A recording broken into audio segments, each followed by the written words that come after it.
Hi, I'm Maria. Lately, my life has felt like a roller coaster ride. To be honest, I never thought I'd share all of this, but life has a funny way of throwing surprises at you when you least expect it.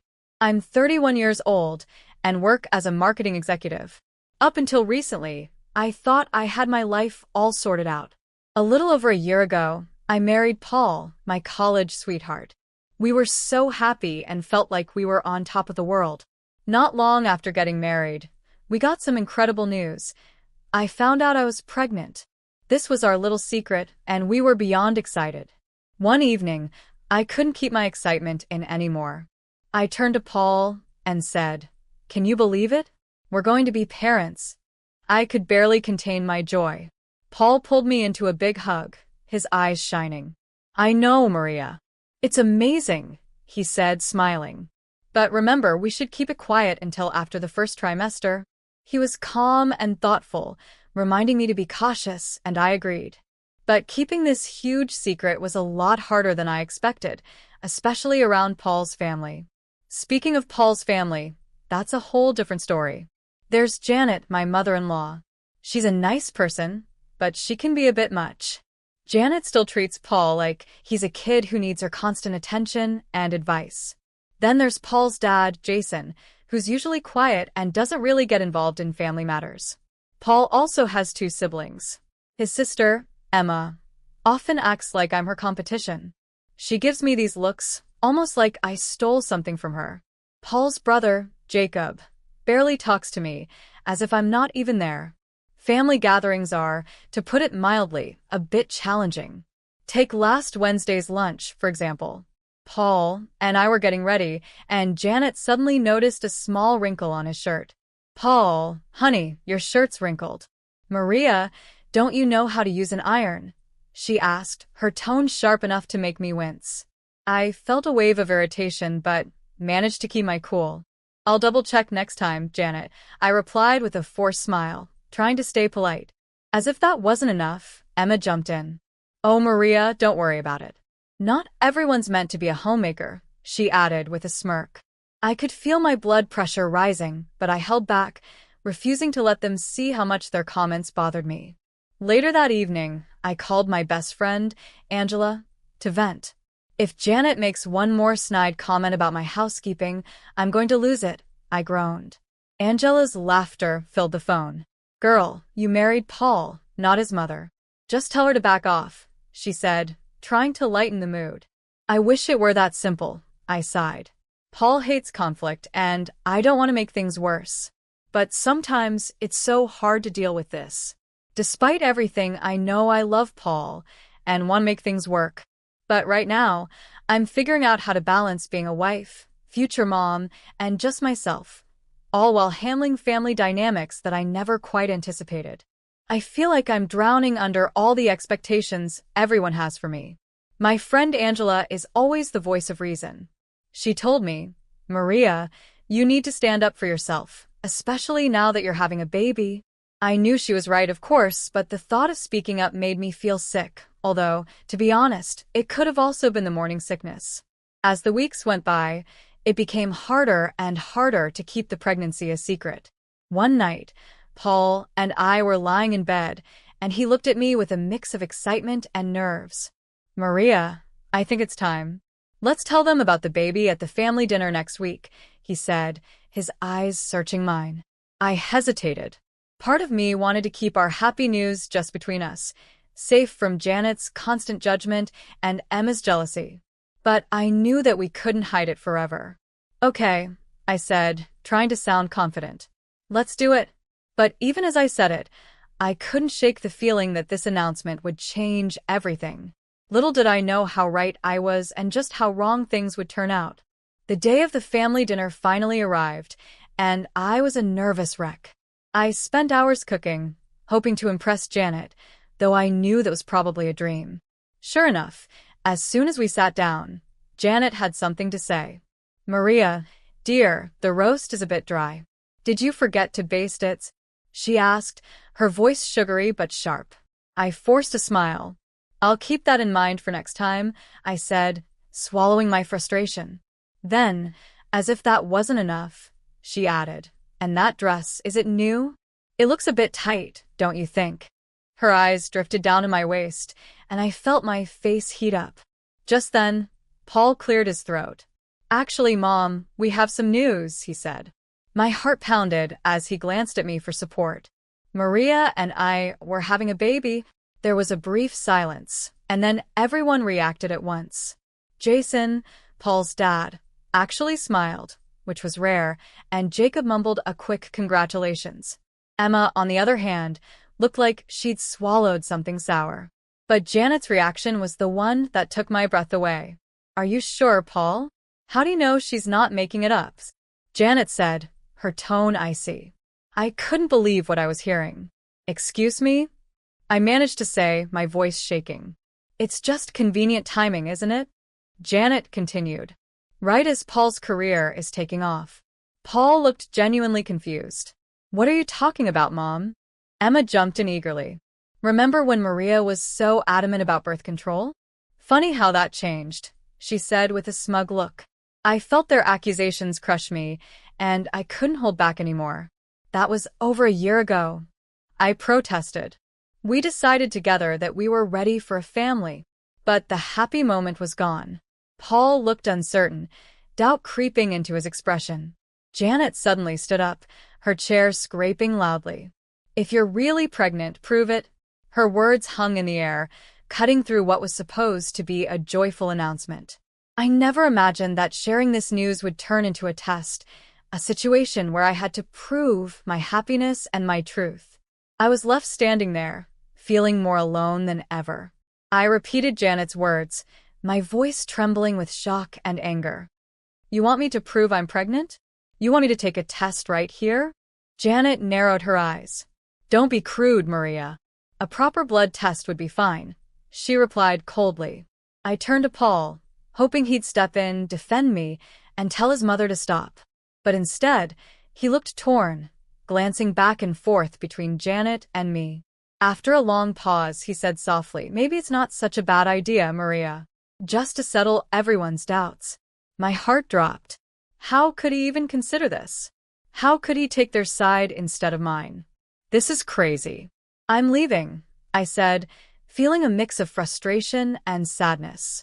I turned to go, but before I could make it to the door, Janet stepped in front of me, blocking my way. If you walk out that door, we'll all know you're lying, she said, her voice sharp and accusing. Get out of my way, Janet, I said, my voice rising. But suddenly, everything changed. It all happened so quickly, yet in slow motion. Janet's hand shot out, pushing me backward. I stumbled, desperately trying to catch my balance. I saw Jacob reaching out to grab my arm, but he was too late. I tumbled down the stairs, my world spinning before everything went dark. When I opened my eyes, tears rolled down my face as I replayed what had just happened. Janet's cold expression, Emma's smug face, Paul's hesitation, and Jacob's failed attempt to catch me. All of it swirled in my mind, filling me with a sense of betrayal I'd never felt before. As the ambulance rushed to the hospital, one question filled my mind. Was my baby okay? And even if everything was fine, could I ever trust my husband or his family again? When the ambulance reached the hospital, I was taken straight to the emergency room. Doctors and nurses were all around me, speaking quickly in medical terms I couldn't understand. But the only thing I cared about was whether my baby was safe. I felt terrified and helpless, hoping for good news. Hours later, I woke up to the steady beeping of hospital monitors. I saw a doctor standing beside my bed, and he smiled gently. Mrs. Thompson, you're awake. I have good news. Your baby is safe. You're both going to be okay. A wave of relief washed over me, but it was quickly replaced by anger as I remembered why I was there. This was supposed to be a joyful time in our lives, a celebration of our growing family. But instead, I'd been forced to defend myself against accusations from the very people who were supposed to be my family. I glanced over and saw Paul standing by my bedside, his face pale and filled with regret. Maria, I'm so sorry, he whispered. But his words felt hollow. How could he apologize now after allowing his family to doubt me, after standing by while I was hurt? I turned away, realizing that things would never be the same. In that moment, I knew I'd have to make some tough decisions about who I could really trust and what kind of life I wanted for myself and my child. This wasn't just about my baby's safety, it was about protecting our future. I don't know what happened, Paul began, but I cut him off, anger bubbling up. What happened? Your mother pushed me down the stairs. That's what happened. He flinched. Mom says it was an accident. She was just trying to stop you from leaving. Before I could respond, my best friend, Angela, rushed into the room. Maria, oh my God, are you okay? She turned to Paul, her eyes full of fire. And you? How could you let this happen? I didn't, Paul stammered, but Angela wasn't having it. Save it, she snapped, silencing him. Angela turned back to me, her voice soft now. I'm here, Maria. Whatever you need. Paul looked at me, then stepped out of the room to get some air. As soon as he left, I filled Angela in on everything that had happened. Her face grew darker with each word. We're not letting them get away with this, she said firmly. Just then, we heard voices in the hallway. Janet and Emma were talking. We just need to convince Paul it was an accident, Janet was saying. Maria's always been clumsy. Probably faking this whole pregnancy. Anyway, Angela's eyes widened, and without a word, she pulled out her phone and started recording their conversation. As their voices faded down the hallway, I felt a new resolve inside me. Enough was enough. Angela, I need your help. We're going to fight back, I said, feeling stronger with each word. Over the next few hours, we made a plan. Angela managed to get a nurse to give us copies of my medical records, which showed clear evidence of my pregnancy and injuries consistent with being pushed. We should get statements from the hospital staff too, Angela suggested. They can confirm your condition when you arrived. I nodded but hesitated. What about Paul? He's been texting me, full of doubts and clearly still believing his mother. Forward them to me. It's all evidence, Maria, Angela said, her eyes determined as she gathered everything we needed. I took a deep breath and made a call I never thought I'd have to make. Hello, is this the office of Carol Baker? I need to speak with her about a domestic abuse case. Meanwhile, Angela returned, looking triumphant. Got it all. Medical records, staff statements, and that lovely recording of Janet and Emma plotting. I took a deep breath, feeling the weight of everything settling around me. Angela, I've made a decision. I'm leaving Paul. Her eyes softened, filled with both understanding and sadness. Are you sure? I have to. For my baby's sake and my own, I replied firmly. Just then, Paul walked back into the room, looking conflicted. Maria, can we talk? Mom wants to come and apologize, he said, looking at me with pleading eyes. No, Paul. We can't, I said, cutting him off. And she can't. I'm done. His face fell, clearly not expecting this. What do you mean? I mean I'm leaving, I said, my voice steady. I watched the shock spread across his face, but I didn't feel any doubt. I had to protect myself and my baby, and that meant leaving behind anyone who didn't have my back. I can't be part of this family anymore, Paul. It's not safe for me or our child, I said, my voice firm but filled with sadness. Maria, please. We can work this out, Paul pleaded, looking desperate. Angela stepped in, her voice steady and strong. She said her piece, Paul. Respect that. Paul looked at both of us, stunned, then slowly left the room, looking like he'd been hit by a wave. As the door closed behind him, I felt a mix of emotions, sadness for the life I had imagined, but also relief. I knew this wouldn't be easy, but for the first time in days, I felt a flicker of hope. I turned to Angela, taking a deep breath. What now? She gave me a determined smile. Now, we get you somewhere safe. Then, we make sure they face the consequences. Months went by and life changed. I was now 8 months pregnant, waddling around Angela's apartment with a belly that was impossible to hide. Every day, my baby bump reminded me of why I was fighting so hard for a future free from the pain and distrust I had endured. Ready for court today? Angela asked, handing me a glass of water. I took it, my hand a little shaky. As ready as I'll ever be, I said with a nervous smile. When we arrived at the courtroom, it was packed. Across the room, I saw Paul and his family. Janet sat there, looking as smug as ever, but I knew that wouldn't last. My lawyer, Carol, was sharp and prepared. She began presenting our case, piece by piece, my medical records, testimonies from hospital staff, and finally, the recorded audio of Janet and Emma planning to cover up their actions. Your Honor, we'd like to present audio evidence of the defendants discussing their attempts to hide their actions, Carol announced. As Janet and Emma's voices played for the court, I saw the color drain from their faces. Paul looked like he'd been slapped, his expression filled with shock and horror. Then, the judge turned to Janet. Mrs. Thompson, you pushed your daughter-in-law down a flight of stairs, endangering her life and the life of her unborn child. How do you plead? Janet stammered, her usual composure cracking. It was an accident. I never meant. Save it for your lawyer, Mrs. Thompson. You're facing charges of assault and endangering an unborn child. During a break, Paul approached me. He looked exhausted and defeated. Maria, I had no idea. I'm so sorry. Can we please talk? For a moment, I felt a hint of pity, maybe even a small flicker of regret. But then I remembered those long, painful days in the hospital, how he had doubted me, how he had chosen his mother over me and our child.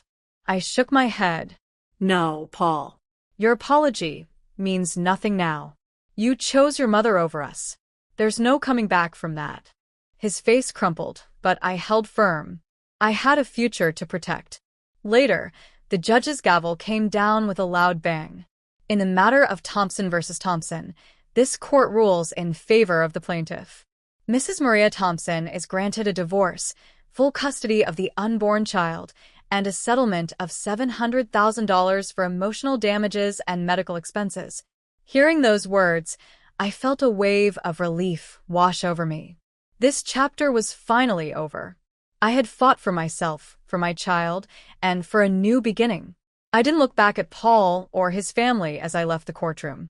My focus was now on the future, one where I could finally feel safe and start anew. I let out a breath I hadn't realized I was holding. It was finally over. We had won. 4 years later, I'm busy blowing up balloons for my daughter Michelle's second birthday. My little fighter, born against all odds, now happily toddles around, babbling and laughing. Angela walks in, her arms full of presents, smiling wide. Where's the birthday girl? Auntie Angela's got goodies, she says with a big grin. I watch Michelle squeal with joy, her eyes lighting up, and I can't help but feel a deep sense of gratitude for how far we've come. So much has changed in my life. I'm running my own marketing business now, using my experiences to help others who have been through hard times tell their own stories. My goal is to give people a voice, to turn pain into purpose. Janet is no longer in our lives. She's serving her sentence. Turns out pushing a pregnant woman down the stairs is something the justice system takes very seriously. I don't think about her much anymore. She's part of the past, a chapter I've left behind. More friends start arriving, filling my home with warmth and laughter. These are my people now, the family I've chosen. Together we laugh, eat, and celebrate Michelle's special day. I feel surrounded by love, and I realize that this is what family is supposed to feel like: supportive, joyful, and safe. As the party winds down, I carry a sleepy Michelle to her bed and tuck her in, whispering softly, "Happy birthday, my brave girl. The world is yours, and it's mine too." I kiss her on the forehead, feeling a peace I haven't felt in a long time. This life, this new beginning, is one that I've fought hard for. It's a life that is safe and happy, one I'm determined to protect. Whatever challenges come next, I know Michelle, and I can handle them together. After everything we've been through, I have no doubt we're ready. Reflecting on my journey, I'm left with one question. If you were in my shoes, would you have given Paul a second chance? Was I too harsh in rejecting his apology? Or was it the right choice to protect myself and my daughter from possible future harm? There's no easy answer, and everyone's story is different. But I'd love to know what you'd have done in my situation. If you're facing a tough decision or know someone who is, sharing your perspective might help. Please leave your thoughts in the comments below. Your experiences and opinions could really make a difference for someone going through something similar. If this story resonated with you, please give this video a like. It helps more people find these stories and learn from the experiences shared here. And if you want to hear more stories like this, don't forget to subscribe. Your support means everything as we continue to share these important journeys. Thank you for being here, for listening, and for helping build a community where we can all learn, heal, and grow together.